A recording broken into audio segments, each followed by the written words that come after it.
Part 3. You will hear two students named Peter and Lynn discussing Professor John Smith's article about online course.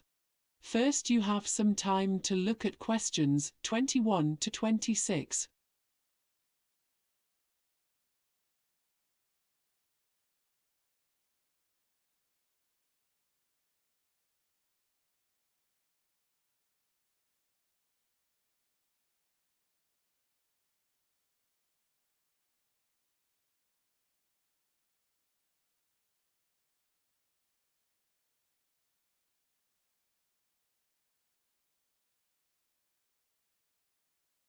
Now listen carefully and answer questions 21 to 26. Lynn, I just finished reading Professor Smith's article about the benefits of online courses.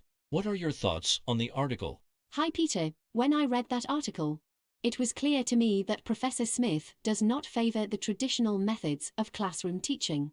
Although I can certainly acknowledge that there are some advantages to online course, I would say that internet courses are not always the best means for teaching and learning.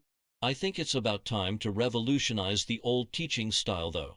But I would hope that students consider the negatives of online learning before enrolling in online courses.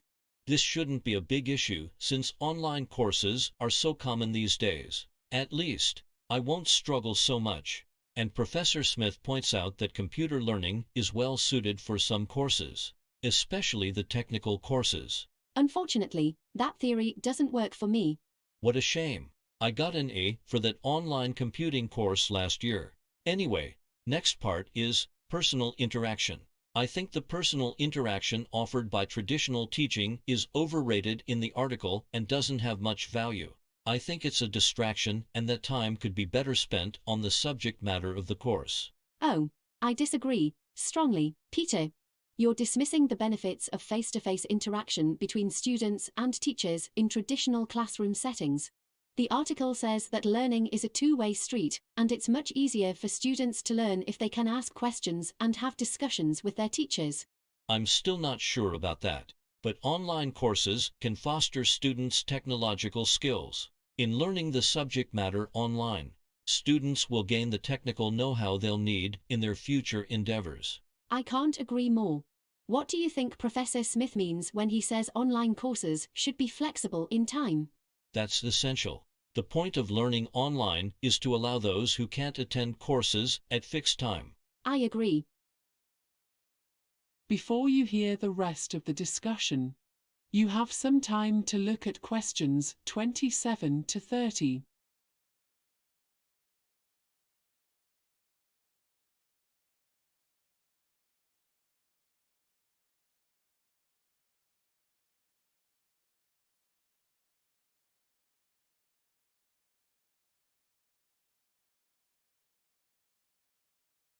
Now listen and answer questions 27 to 30.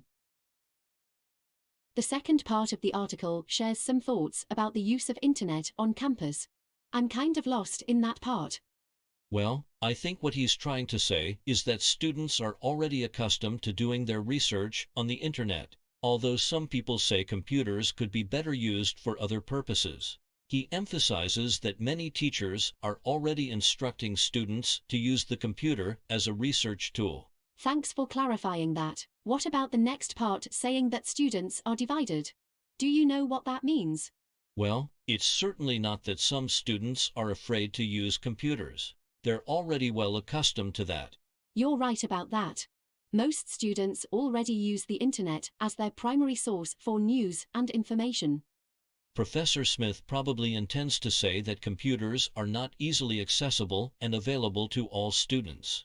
Yes, not all students can afford computers. And as Professor Smith note, with online courses, the student support system is already in place. Instead of asking fellow students or the professor for assistance, students would be able to get any information they need online. And this assistance would be available immediately. So, why do you think Professor Smith is recommending the use of computers as the school's main means of educating students? Do you think he is interested in reducing some of the fees associated with traditional classroom courses? I think it's all about the money. He is promoting online courses simply because he thinks it will enable the school to make more money. I never thought of it that way. Many schools already have limited space for classrooms. If the school board wants to enroll more students, they can do that through distance learning mode. Instead of recruiting more teachers, the same course resources can be sold to both online and offline students. Plus, some computer companies are willing to financially support the schools that promote this type of learning. I see. This is profitable in every sense. All right, now we'll have something to write about in the research paper. That's the end of part 3. You now have 30 seconds